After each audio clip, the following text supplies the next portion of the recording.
அறிவித்தபடி முதற்கட்டமாக பாலஸ்தீனர்கள் விடுதலை செய்யப்பட்டனர்.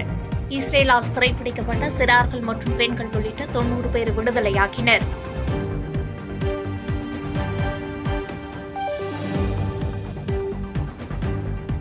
அமெரிக்காவில் மீண்டும் பயன்பாட்டிற்கு வந்தது டிக்டாக் செயலி. நீண்டகால தீர்வுக்கு ட்ரம்புடன் இணைந்து பணியாற்றுவோம் என டிக்டாக் நிறுவனம் நெகிழ்ச்சி.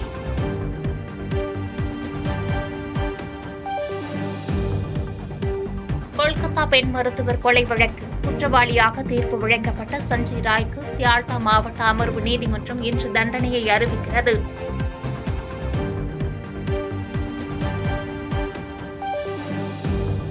கேரளாவில் தன் காதலனுக்கு குளிர்பானத்தில் விஷம் வைத்துக் கொன்ற வழக்கில் காதலி மற்றும் அவரது மாமாவுக்கு நெய்யாற்றங்கரை கூடுதல் அமர்வு நீதிமன்றம் இன்று தண்டனை அறிவிக்கிறது.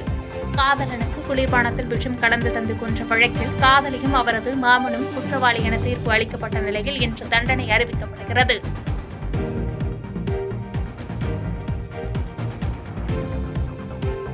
பனிப்பொழிவு மற்றும் பருவம் தவறிய மழையால் பாதிக்கப்பட்ட நெற்பயிர்களுக்கு நிவாரணம் வழங்க வேண்டும் என்று எடப்பாடி பழனிசாமி வலியுறுத்தல்.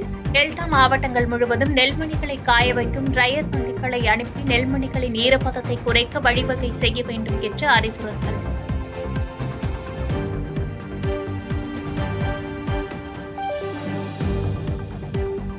இன்று பரந்தூர் மக்களை சந்திக்கும் விஜய்க்கு கட்டுப்பாடுகள் விதித்தது காவல்துறை.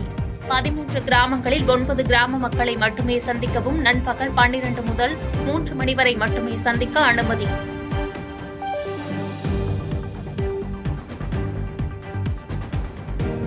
பிராங்க் செய்து தாக்கியதால் கல்லூரி மாணவர் தூக்கிட்டு தற்கொலை செய்து கொண்ட விவகாரத்தில் சக மாணவர்கள் 2 பேர் கைது. தற்கொலை செய்து கொள்வதற்கு முன்பு தன்னை சக மாணவர்கள் தாக்குவார்கள் என அச்சத்துடன் அழுத்தப்படி கல்லூரி ஆசிரியைக்கு அனுப்பி ஆடியோ வெளியாகி அதிர்ச்சி.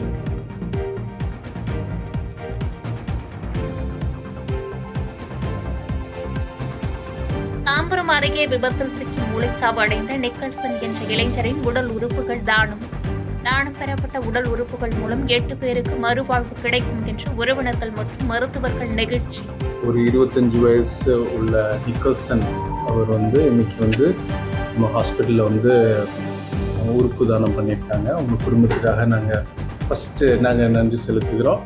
இந்த மாதிரி ஒரு நல்ல காரியத்தை செய்கிறதுனால அட்லீஸ்ட் ஒரு 8 பேருடைய வாழ்வில் ஒரு மறுவாழ்வு உண்டாகும்.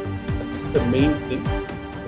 அதாவது இந்த உறுப்பு தானம் இன்னொரு செகண்ட் சான்ஸ், லைஃப்ல ஒரு செகண்ட் சான்ஸ் கொடுக்கிறது. பொங்கல் பண்டிகை தொடர் விடுமுறை முடிந்து ஒரே நேரத்தில் சென்னை திரும்பிய மக்கள். ரயில் மற்றும் பேருந்துகளில் கூட்டம் அலைமோதியது. முக்கிய நெடுஞ்சாலைகளில் போக்குவரத்து நெரிசல்.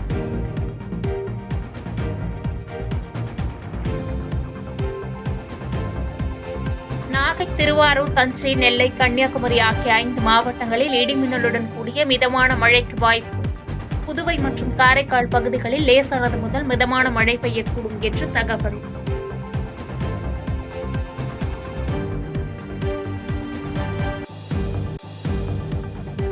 தமது வெற்றியின் விளைவாகத்தான் இஸ்ரேல் ஹமாஸ் போர் நிறுத்தம் ஏற்பட்டதாக ட்ரம்ப் பெருமிதம். அமெரிக்காவில் டிக்டாக் மீண்டும் இயங்க உத்தரவு பிறப்பிக்கப்படும் எனவும் உறுதி.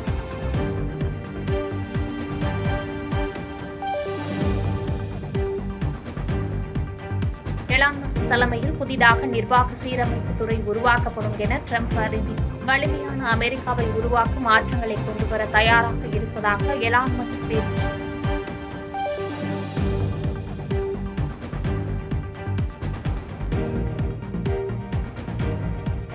கொக்கோ உலகக்கோப்பையில் இந்திய ஆண்கள் மற்றும் பெண்கள் அணிகளுக்கு சாம்பியன் பட்டம்.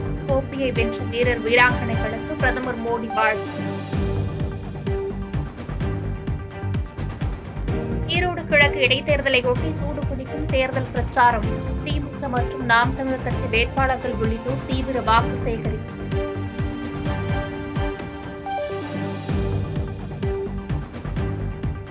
பொங்கல் விடுமுறையை முடித்துவிட்டு சொந்த ஊருக்கு புறப்பட புதுச்சேரி பேருந்து நிலையத்தில் குவிந்த பயணிகள். கூட்டம் அதிகரித்து காணப்பட்டதால் பேருந்தில் முண்டியடித்துக் கொண்டு ஏறிய பயணிகள்.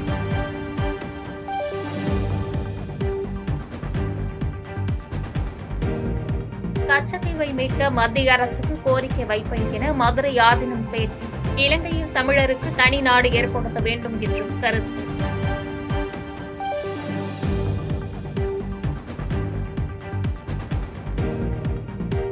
வயநாட்டில் கைக்குழந்தையுடன் இருசக்கர வாகனத்தில் சென்ற தம்பதியினரை ஆக்ரோஷத்துடன் விரட்டிய காட்டு யானை. நூலிழையில் உயிர் தப்பிய பதைப்பதைக்கும் காட்சிகள் வெளியாகிய அதிர்ச்சி.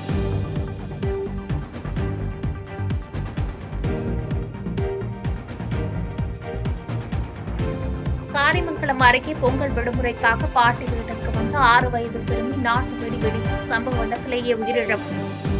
தீபாவளிக்கு வாங்கி வந்த மீதி இருந்த நாட்டு வெடி பட்டாசுகள் வீட்டின் மேல் மாடியில் வைத்திருந்த போது நிகழ்ந்த விபரீதம்.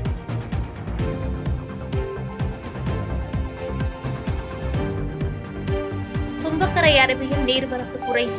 நீர்வரத்து சீரானதால் அருவியில் மீண்டும் குளிக்க சுற்றுலா பயணிகளுக்கு அனுமதி.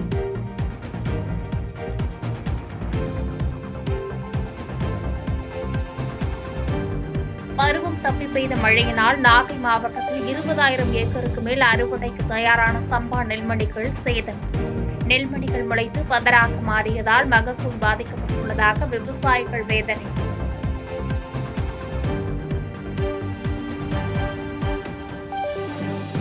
பாதகம் செய்பவரை கண்டால் நாம் பயம் கொள்ளலாகாது பாப்பா. மோதி மிதித்துவிடு பாப்பா, அவர் முகத்தில் உமிழ்ந்துவிடு பாப்பா.